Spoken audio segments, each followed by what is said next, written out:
अस्सलाम वालेकुम वरहमतुल्लाहि वबरकातुहू। डियर स्टूडेंट्स, आज हम पढ़ेंगे क्लास सेकंड का उर्दू टर्म 2। चैप्टर 6 से स्टार्ट हो रहा है टर्म 2 आपका, जिसका हेडिंग है गन्ना यानी द शुगर केन। अल्फाज देखिए, पौधा, पा है औ है पौ पढ़ेंगे, दा है आ है दा पढ़ेंगे पौधा। और ये क्या है देखिए, गांठे, गांठे यानी गठान को गांठे कहते हैं। फिर है देखिए पत्ते, पा है ता है पत पढ़ेंगे, ता है ए है ते पढ़ेंगे, पाता पत ता ए ते पत्ते। रा और सा रस। फिर है चीनी, चीनी यानी होता है शक्कर, जो शक्कर खाते हैं हम लोग उसको चीनी भी कहते हैं। चा है ई है ची पढ़ेंगे, ना है ई है नी पढ़ेंगे, च ई ची न ई नी चीनी। चलिए चैप्टर पढ़ते हैं। प्यारे बच्चों, ये गन्ने की तस्वीरें हैं। गन्ने का पौधा आदमी के सर से भी ऊंचा होता है। ये अक्सर जंगलों में पैदा होता है। गन्ना ऐसा पौधा है जिसमें बहुत सी गांठें यानी गठाने पैदा हो जाती हैं। इस पौधे पर जो गांठें बनती हैं उन पर सूखे हुए पत्ते होते हैं। ऊपर के हिस्से पर हरे हरे खूबसूरत पत्ते होते हैं। इस पौधे पर जो गांठें बनती हैं उनसे सूखे हुए पत्ते होते हैं, उन पर सूखे हुए पत्ते होते हैं। ऊपर के हिस्से पर हरे हरे खूबसूरत पत्ते होते हैं। गन्ने के ऊपर वाले हिस्से पर जो हरे हरे पत्ते होते हैं वो चारे के काम आते हैं। जानवर उन्हें बड़े चाव से खाते हैं। सूखे हुए पत्ते बिस्तर बनाने, जलाने व छप्पर वगैरह बनाने के काम आते हैं। गर्ज के गन्ने का हर हिस्सा किसी न किसी काम जरूर आता है। गन्ने का रस बहुत जायकेदार होता है। गर्मी के मौसम में लोग गन्ने का रस खूब पीते हैं। ये बेहतरीन किस्म के शरबत के तौर पर इस्तेमाल किया जाता है। ये बहुत मुफीद होता है। चीनी, गुड़ और शक्कर गन्ने के रस से बनाई जाती है। सारी मिठाइयाँ इन्हीं तीनों चीजों से बनती हैं। तो ये समझ लीजिए कि हर मिठाई की असल गन्ने का रस ही है।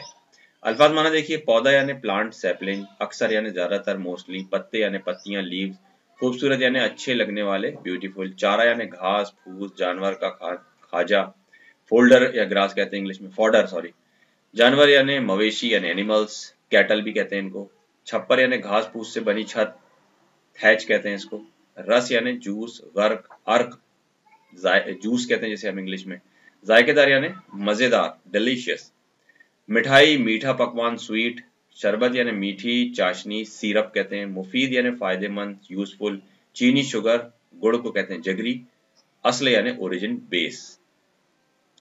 चलिए मश्क देखते हैं। सबसे पहले है टिक द करेक्ट ऑप्शन। दर्ज झेल सवालात के लिए सही जवाब का इंतखाब करके सही का निशान लगाइए। गन्ना कहाँ ज्यादा पैदा होता है? जंगलों में, गमलों में, घरों में। वैसे यहाँ जंगलों लिखा हुआ है लेकिन एक्चुअल में ये खेतों में होता है। पता नहीं यहाँ जंगलों क्यों लिखा हुआ है। खेतों में उगाया जाता है गन्ना। गन्ने के ऊपर हिस्से पर क्या होता है? गन्ने के ऊपरी हिस्से पर हरे पत्ते होते हैं। गन्ने की गांठों पर क्या चीज होती है? हरे पत्ते होते हैं। गन्ने का रस लोग सूखे पत्ते होते हैं। गन्ने की गांठों पर सूखे पत्ते होते हैं। गन्ने का रस लोग किस मौसम में पीते हैं? गर्मी के मौसम में। सही लफ्ज से खाली जगह को पुर करना है। गन्ने का पौधा आदमी के सर से भी ऊंचा होता है। ये अक्सर जंगलों में पैदा होता है। ऊपर के हिस्से पर हरे हरे पत्ते होते हैं। गन्ने का रस बहुत मीठा होता है। सही गलत का निशान लगाइए। गन्ने के पौधे में गांठें होती हैं, सही है।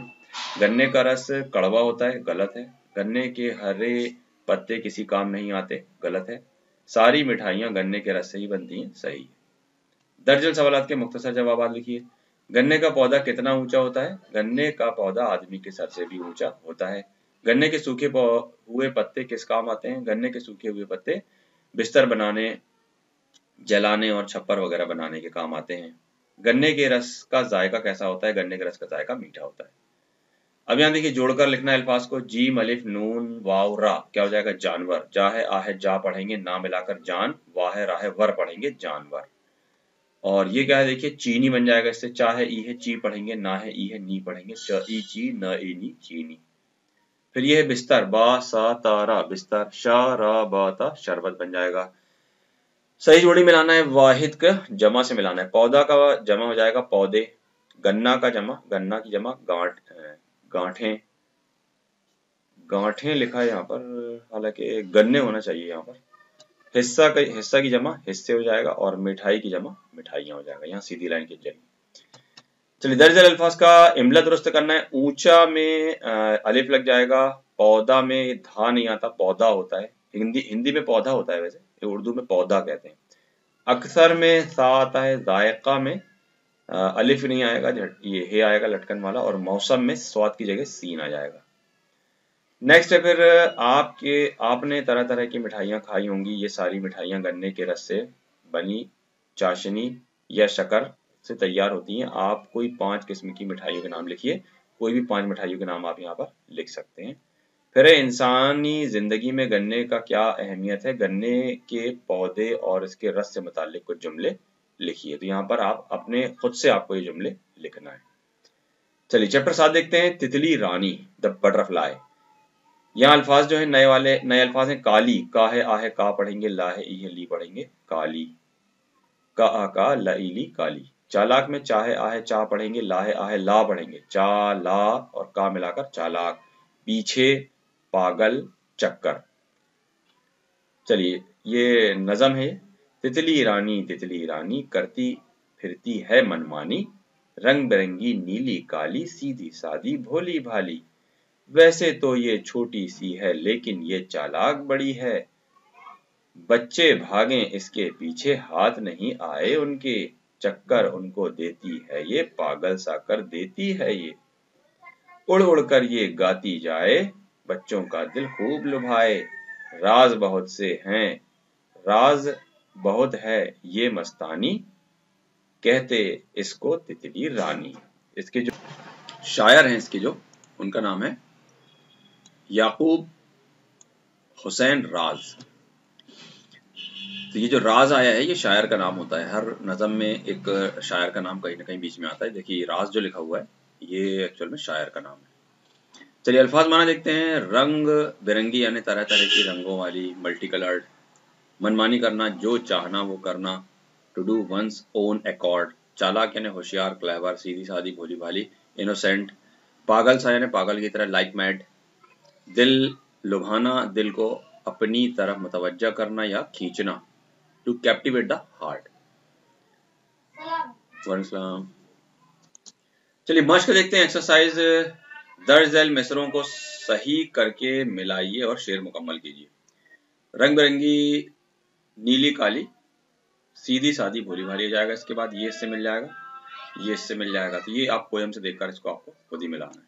फिर क्या, खाली जगह भरिए और शेर मुकम्मल कीजिए। ये भी आपको खुद करना है। नज़म पढ़िए और उसको देखकर खुद कीजिए। कौन सी लाइन पहले जो छूटी है या जो बाद में छूटी है उसको आपको यहाँ पर नज़म से देखकर लिखना है। दर्जन सवालात के मुख्तसर जवाब लिखिए। तितली कैसे रंगों की होती है। तितली नीली, काली और रंग बिरंगी होती है।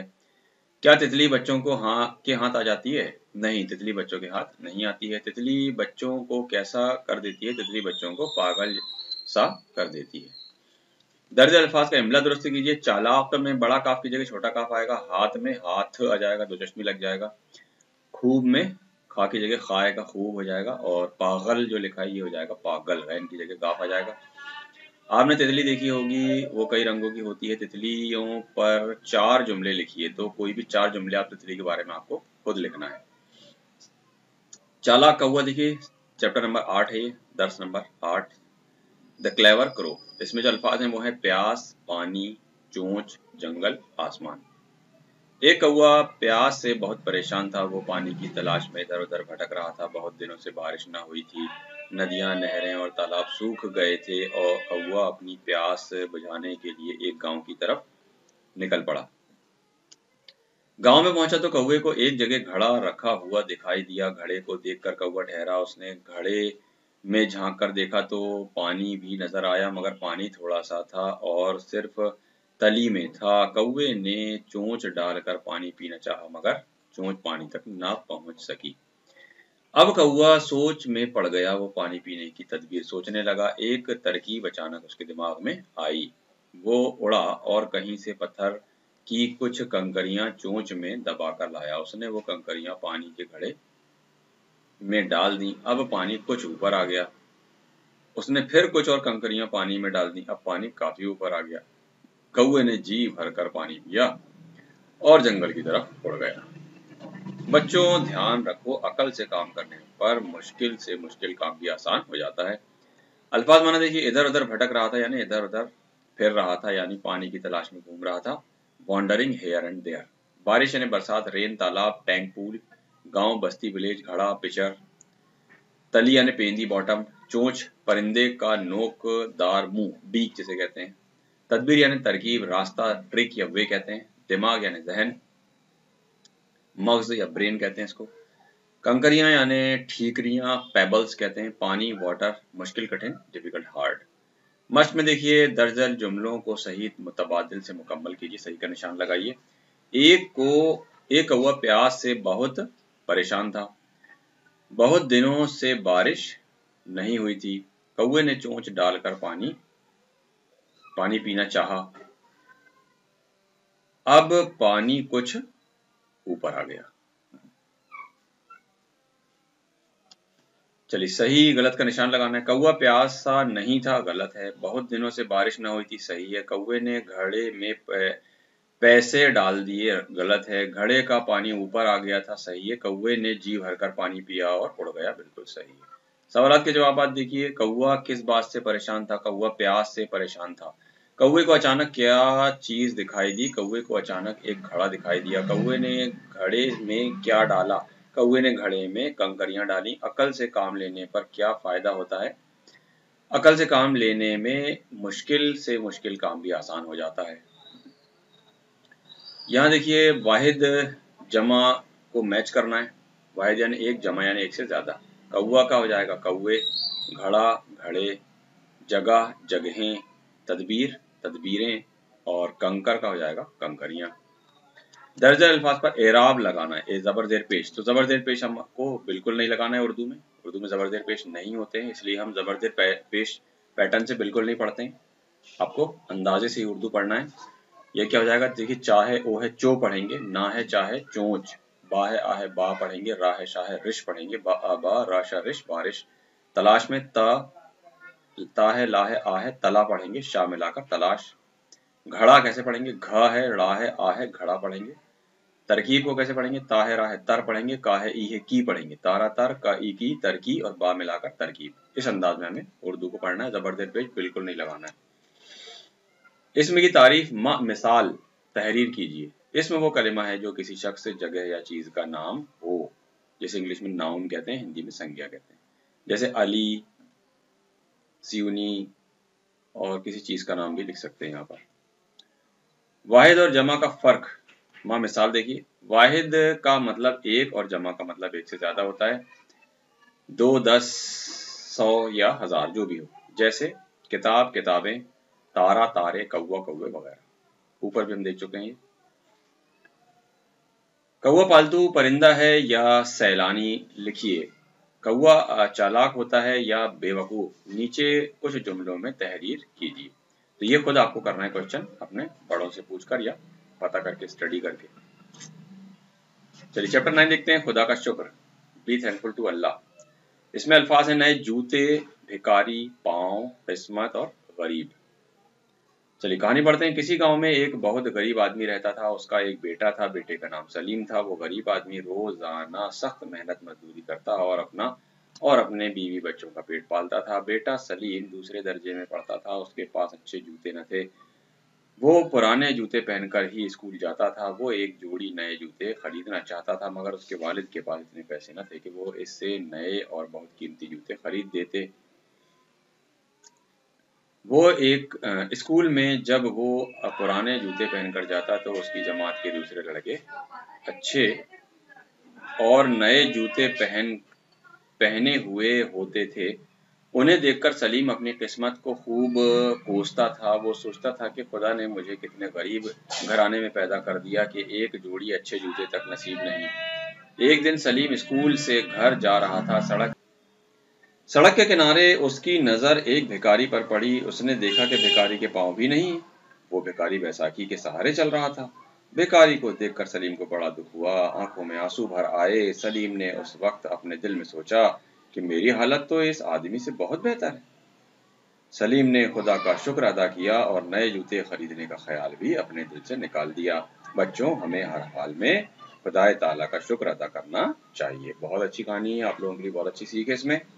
चलिए अल्फाज माना देखते हैं। गरीब यानी मुफलिस, पुअर, बेटा, सन, रोजाना, हर एक दिन, डेली, दर्जा, क्लास, एक जोड़ी जूते, 2 अदद जूते, अ पेयर ऑफ शूज। कीमती मुराद है महंगे, कॉस्टली।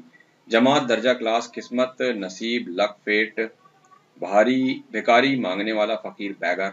दुख, सदमा, रंज, अफसोस, ग्रीफ, सैडनेस। आंसू यानी अश्क, टीयर्स।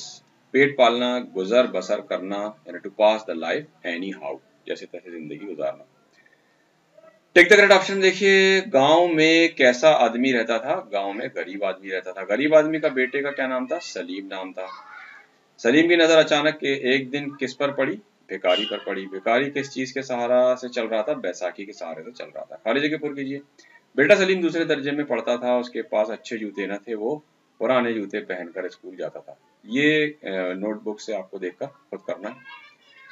सही गलत में देखिए। सलीम एक अमीर आदमी का बेटा था, गलत है। गरीब आदमी मजदूरी करके अपने बीवी बच्चों का पेट पालता था, बिल्कुल सही है। सलीम नए जूते नहीं खरीदना चाहता था, गलत है। सलीम अपनी किस्मत को खूब कोसता था, सही है। दरअसल सवालात के मुख्तसर जवाब लिखना है। गरीब आदमी का बेटा कौन था? गरीब आदमी का बेटा सलीम था। बेटा क्या खरीदना चाहता था? बेटा नए जूते खरीदना चाहता था। सलीम की नजर सड़क के किनारे अचानक किस पर पड़ी? सलीम की नजर सड़क के किनारे अचानक एक भिखारी पर पड़ी। भिखारी को देखकर सलीम के दिल में क्या ख्याल आया? भिखारी को देखकर सलीम के दिल में यह ख्याल आया कि मेरी हालत तो इस आदमी से बहुत बेहतर है। हमें हर हाल में किसका शुक्र अदा करना चाहिए? हमें हर हाल में अल्लाह का शुक्र अदा करना चाहिए। इमला दुरुस्त कीजिए। किस्मत छोटे काफ से नहीं होता, बड़े काफ से होता। किस्मत सहारा में छोटा हा आएगा, लटकन वाला, और भिखारी में ये जो लिखा है इसमें भिखारी आएगा, छोटा काफ, और बैसाखी जो लिखा है इसमें बैसाखी आएगा। हालत में बड़ा हा आएगा, सड़क में डाल की जगह अड़ा आएगा, और बेहतर में लटकन वाला हा आएगा, और जमात में आइन आएगा हमजा की जगह पर। सही जोड़ी में देखिए। पैसा पैसे, जूता जूते, बेटा बेटे, सड़क सड़कें, और किताब किताबें। वाहिद जमा है।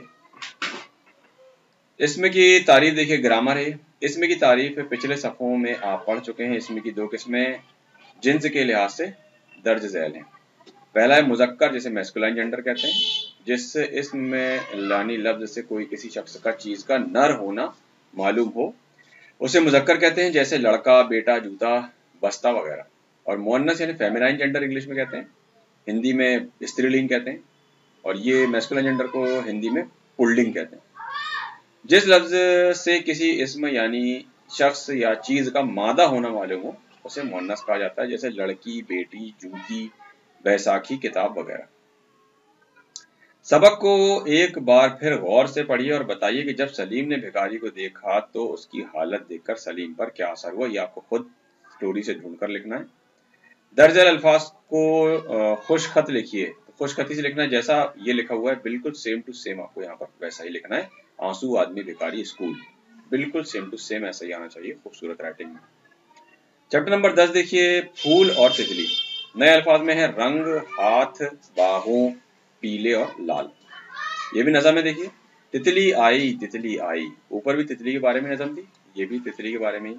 रंग बिरंगी तितली आई, बागों में उड़ जाती है, फूलों पर मंडलाती है, हाथ लगाने की सोचो तो वो फिर से उड़ जाती है। देख इसको इधर उधर कहीं नहीं मिल जाती है, काले पीले नीले लाल सब रंगों में भाती है। फूल खिले हों जिस बगिया में वहीं पे ये मिल जाती है। इसके जो शायर हैं वो हैं माखूज है ये नज़म। चलिए अल्फाज माना देखिए। रंग बिरंगी, मुख्तलिफ रंगों वाली, मल्टी कलर्ड, मंडलाती यानी उड़ती फिरती, फ्लाई ओवर, फिरने, फिर से यानी फौरन, एट वंस, इधर उधर, यहाँ वहाँ, हेयर एंड देयर, काले पीले नीले लाल रंगों के नाम यानी the names of the colour, red black yellow blue. भाती है यानी अच्छी लगती है, लुक्स प्रेटी। बगिया यानी फुलवारी, मुराद है फ्लावर गार्डन। चलिए इसके बाद इनको मिलाना है जुमलों को, तो ये आप खुद नज़म से देखकर मिलाइए कौन सा जुमला किस जुमले के बाद आएगा। पोयम पढ़ते जाइए, मिलाते जाइए। और सवालात के जवाब देखिए। तितली किन चीजों में पर मंडलाती है? तितली फूलों पर मंडलाती है। तितली कब फुर से उड़ जाती है? तितली हाथ लगाते ही फुर से उड़ जाती है। तितली अक्सर किन जगहों पर मिलती है? तितली अक्सर बागों में मिल जाती है। तितली कैसे रंगों में अच्छी लगती है? तितली काले, पीले, नीले और लाल रंगों में अच्छी लगती है। फिर देखिए यहाँ पर सिंगुलर प्लूरल वाहिद जमा दिया हुआ है, इसको मैच करना है। तो फलों का हो जाएगा फूलों का हो जाएगा फूल, ये जमा है, इसका वाहिद बनाना। बागों का हो जाएगा बाग, और रंगों का हो जाएगा रंग, हाथों से बन जाएगा हाथ, और तितलियों से बन जाएगा तितली। अब देखिए यहाँ पर नीचे तस्वीरें दी गई हैं, तस्वीरों को पहचान करके नाम लिखना है। तो ये क्या है? गुलाब है, गुलाब लिख देंगे। ये तितली है, तितली लिख देंगे। और ये बाग है, तो बाग लिख। तितली पर 3 जुमले अपने लफ्जों में लिखिए। तो अपने लफ्जों में आपको खुद लिखना है तितली के बारे में 3 जुमले, 3 सेंटेंस लिखना है। चलिए चैप्टर 11 देखते हैं। सबक नंबर 11, अच्छा लड़का, द वर्चस बॉय। अल्फाज में नए अल्फाज हैं, देखिए अदब, कपड़े, फौरन, जमाअत, तारीफ। चलिए स्टोरी पढ़ते हैं। हमारे पड़ोस में एक बहुत अच्छा लड़का है, उसका नाम सईद है। सईद के वालिदैन और दूसरे भी लोग सईद से बहुत मोहब्बत करते हैं, क्योंकि वो सबका अदब करता है, बड़ों का कहना मानता है। सईद बड़ा भोला भाला और नेक लड़का है। वो अपने माँ बाप की खिदमत करता है, उनका कहना कभी नहीं टालता। वो रोजाना स्कूल जाता है और वहां से आकर फौरन स्कूल का काम पूरा करने की कोशिश करता है, होमवर्क। सईद स्कूल जाने से पहले अपने माँ बाप और बड़े भाई बहनों को सलाम करता है। स्कूल से वापस आते हैं तब भी सबको सलाम करता है। घर आकर सबसे पहले अपने स्कूल के कपड़े उतारता है। जितने बच्चे सईद की जमात के उसके साथ पढ़ते हैं, सबसे मिलजुल कर रहता है। वो किसी से भी लड़ता झगड़ता नहीं, और ना ही आज तक उसने कोई चोरी की है। सब साथी सईद की तारीफ करते हैं। जो अच्छे बच्चे होते हैं वो कभी किसी को बुरा नहीं कहते, ना किसी से कभी झगड़ा करते हैं, ना किसी की कोई चीज चुराते हैं। किसी को गाली देना और चोरी करना बहुत बड़ा गुनाह है। ऐसा करने वाले बच्चों से अल्लाह ताला खुश नहीं होता। लोग ऐसे बच्चों को बुरा कहते हैं। तो आप लोग भी इन सारी बातों को, नसीहतों को याद रखिए। चोरी नहीं करना है, झूठ नहीं बोलना है, माँ बाप की फरमाबरदारी करना है, अच्छे अखलाक से पेश आना है, लड़ना झगड़ना नहीं है। तो आप भी अच्छे बच्चे कहलाएंगे, अल्लाह आपसे खुश हो जाएंगे। अल्फाज माना देखिए, वालिदैन यानी माँ बाप, पेरेंट्स मोहब्बत, प्यार, लव, फौरन, एकदम, एट वंस, कोशिश करना किसी काम में, जा फशानी करना, to try to do something. बड़े भाई बहन यानी एल्डर ब्रदर्स एंड सिस्टर्स, जमात, दर्जा, क्लास, चोरी करना, कुछ चुराना, टू स्टील, तारीफ, अच्छा कहना, एप्लॉज, प्रेस, गाली देना, बुरे और गंदे लफ्जों में बोलना, टू एब्यूज, गुनाह यानी पाप, सिन, झगड़ा करना, टू क्वारल। सही जवाब का इंतखाब कीजिए। पड़ोस में कैसा लड़का है? अच्छा लड़का है। लड़के का नाम क्या है? सईद है। स्कूल जाने से पहले सईद क्या करता है? सबको सलाम करता है। गाली देना और चोरी करना कैसा है? गुनाह है। खाली जगह, सईद सबका अदब करता है। उसके वालिदैन और दूसरे लोग सईद से मोहब्बत करते हैं। वो रोजाना स्कूल जाता है। सब साथी सईद की तारीफ करते हैं। हाँ नहीं बताइए। सईद एक बुरा लड़का है? नहीं। सईद भोला भाला और नेक लड़का है? हाँ। सईद किसी का कहना नहीं मानता, किसी का अदब नहीं करता? नहीं। वो सब साथियों से मिलजुल कर रहता है? हाँ। बुरे बच्चे सबका कहना मानते हैं? नहीं। सवाल जवाब देखिए। पड़ोस में रहने वाला लड़का कैसा है? पड़ोस में रहने वाला लड़का बहुत अच्छा है। स्कूल को जाने से पहले और स्कूल से वापस आकर सईद क्या करता है? स्कूल को जाने से पहले और स्कूल से वापस आने के बाद सईद सबको सलाम करता है। सब लोग कैसे बच्चों की तारीफ करते हैं? सब लोग अच्छे बच्चों की तारीफ करते हैं। अल्लाह ताला कैसे बच्चों से खुश नहीं होता है? अल्लाह ताला बुरे बच्चों से खुश नहीं होता है। दर्ज अल्फाज नामुकम्मल यानी अधूरे हैं, आप उन्हें मुकम्मल कीजिए। वालिदैन में या नून बढ़ जाएगा, भूल में लाम आ जाएगा, स्कूल में लाम आ जाएगा, तारीफ में फा, चोंच और कपड़े, खिदमत, सलाम, ये सारे अल्फाज यहाँ पर लिख दीजिए। दर्ज अल्फाज का एराब लगाइए। एराब नहीं लगाना है हमें बगैर एराब के ही उर्दू सीखना है। तो ये इसको पढ़ना सीखे आप। सईद है, सा है, आ है, ई है, सईद पढ़ेंगे, दा मिलाकर सईद। खिदमत में खा है, दा है, खिद पढ़ेंगे, माँ है, ता है, मत पढ़ेंगे, खादा खिद, माता मत, खिदमत, रोजाना, चोरी, गुना। अच्छे बच्चे कैसे होते हैं, वो कैसे काम करते हैं, 5 जुमलों में लिखो। ये आपको खुद लिखना है, अपने ज़हन से लिखना है इसको। बुरे लड़के या बुरे बच्चे क्या काम करते हैं, कुछ जुमले लिखिए, ये भी आपको खुद लिखना है। ये आपका कोर्स यहाँ पर एंड हो जाता है टर्म 2 का। इसको आप पहले बुक में लिखिए, फिर नोटबुक में लिखिए और अच्छी तरह से याद कीजिए। जो मुश्किल अल्फाज हैं उनकी बार-बार प्रैक्टिस कीजिए, बोलकर, लिखकर, तब जाकर आपकी उर्दू फास्ट होगी। अस्सलाम वालेकुम वरहमतुल्लाहि वबरकातुहू।